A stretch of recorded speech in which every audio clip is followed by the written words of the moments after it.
Fausto, me da mucho gusto saludarte. Fausto Pretelín, gracias. En otro momento estuvimos compartiendo micrófonos en un proyecto de ahí en MBS. Te agradezco mucho que Al nos hayas contrario, concedido Eduardo, este tiempo. Muchas gracias. un Buenos gusto platicar días. contigo como Gracias, siempre. buenos días.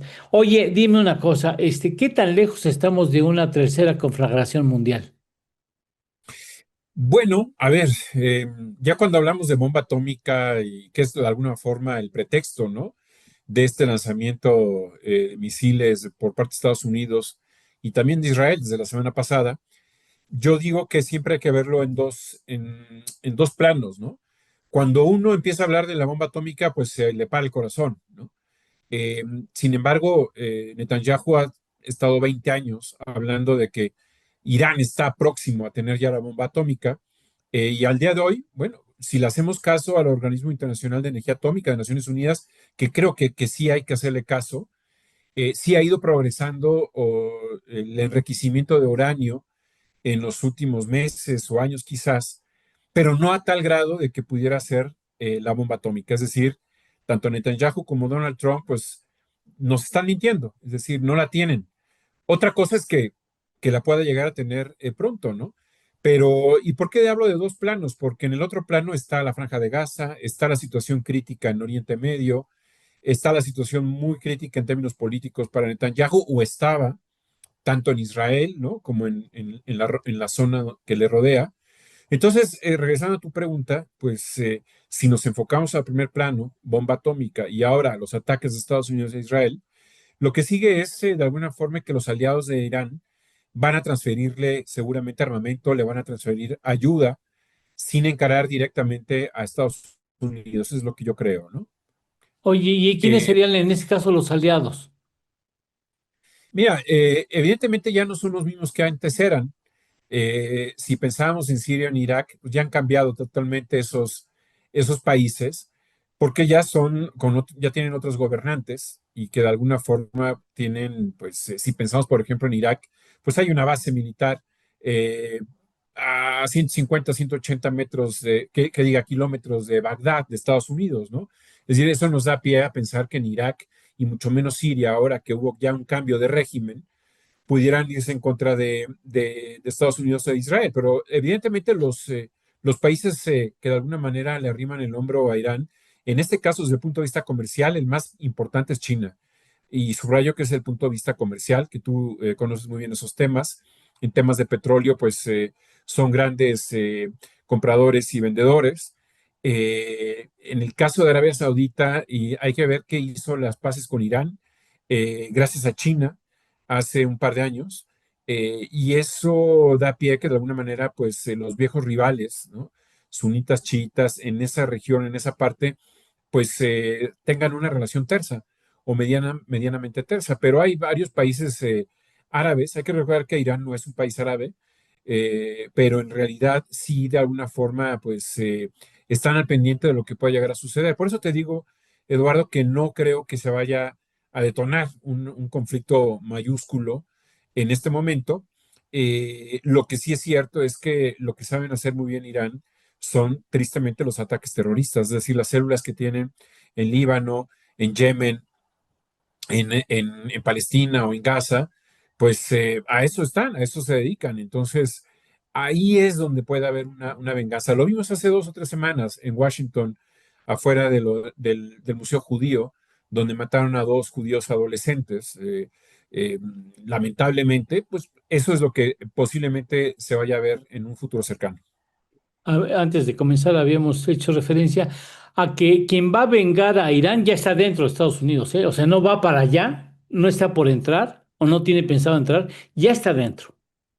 Sí, y digamos que se le juntan los temas a Donald Trump, porque hay una división de la sociedad estadounidense, ya no digamos de los que no son nacidos en Estados Unidos, sino que eh, por fuera, ¿no? Los extranjeros, digamos, a lo que tú te refieres, y también interno, ¿no? Hay un conflicto doméstico polarizante por parte de Donald Trump, y hablo de MAGA, por ejemplo, lo vimos en Charlottesville, en su primer gobierno, en una confrontación, un muerto entre gente que lo apoya y gente que no lo apoya, o el asalto al Capitolio, no hay que ir más lejos, ¿no? Hecho por estadounidenses afines al movimiento MAGA, Entonces sí vienen momentos difíciles para Estados Unidos.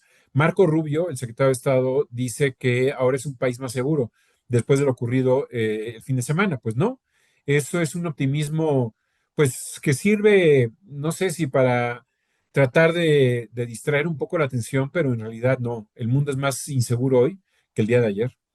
Sí, sí, y bueno, dime, ¿tú crees que se va a quedar con el golpe Teherán? O sea, porque ya ves que Estados Unidos, Donald Trump dice que se rinda y ahí muere, pero ¿tú crees que se va a rendir?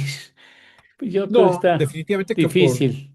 por orgullo propio, aunque estuvieran prácticamente muy vulnerables en cuestiones de defensa de misiles, como creo que sí lo están, por orgullo propio no lo van a aceptar. Es decir, hay una inconsistencia muy clara de Donald Trump, porque el acuerdo que hizo Barack Obama, firmándolo en el 2015 con Irán, con la Unión Europea, con Rusia, y creo que hasta China también, pues es el mismo acuerdo que desmanteló Donald Trump en su primer gobierno, y ahora cuando llega en el segundo gobierno dice vamos a hacer un acuerdo.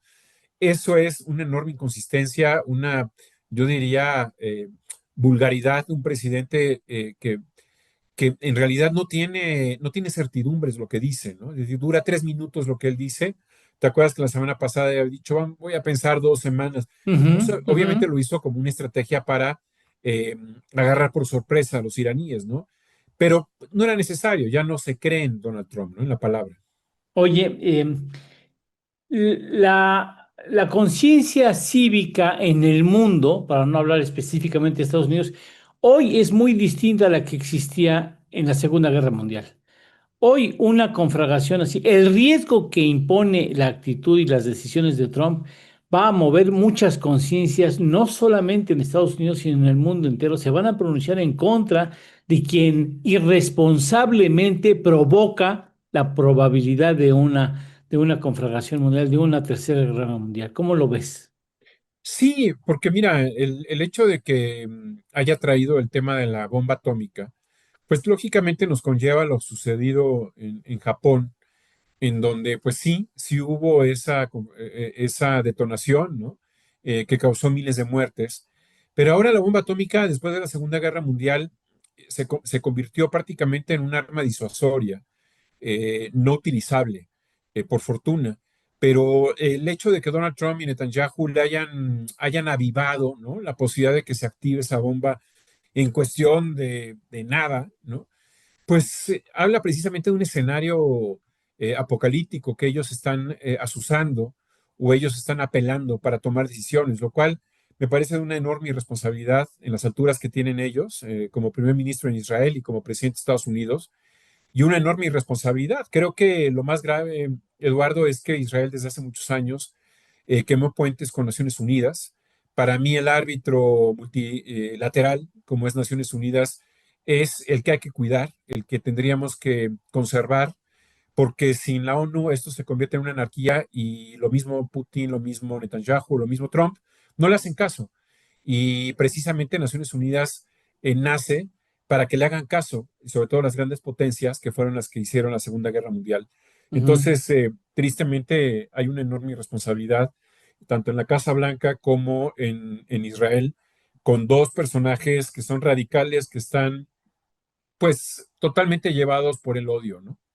Oye, ya que lo mencionas, hay partidos de fútbol en donde un árbitro muy enclenque, muy permisivo, acaba desarrollando un partido muy violento, ¿no?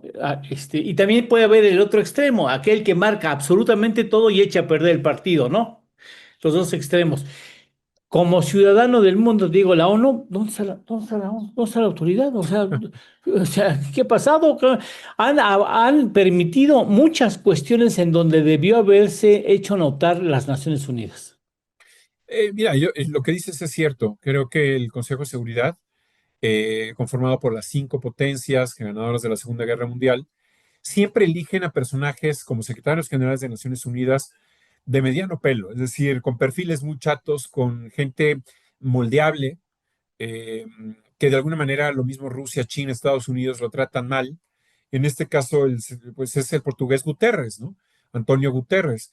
Pero en realidad el gran problema de Naciones Unidas yo lo veo en el Consejo de Seguridad porque son 5 países que en realidad, al menos 3 de ellos, pues cada quien lleva agua a su molino y no quieren obedecer a la ONU.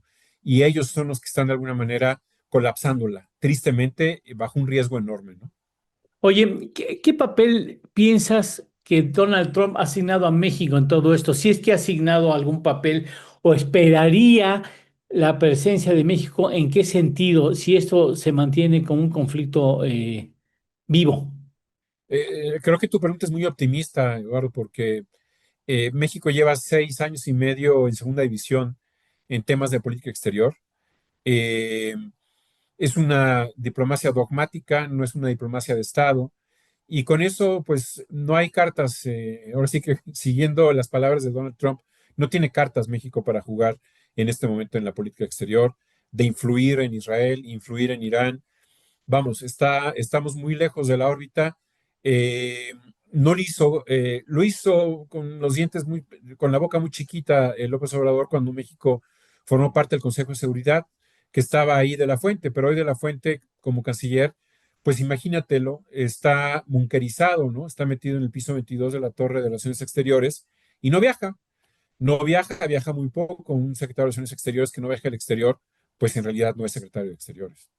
Bien, pues mira, permítenos estar cerca de ti, Fausto, y si esto crece en algún sentido, te rogaríamos y agradeceríamos mucho que nos ayudes a entender cómo debe de interpretarse la realidad, porque estamos viviendo en situaciones muy complejas, muy complejas. Imagínate si deciden bloquear el estrecho de Hormuz, este asunto va a detonar una inflación a nivel mundial que ya estamos viendo. La sola expectativa está generando distorsiones importantes en el comercio mundial. Totalmente de acuerdo y con mucho gusto, Eduardo. Ya sabes, mantenemos el vínculo y con mucho gusto. En torno al dinero. Con Eduardo Torreblanca Llanes.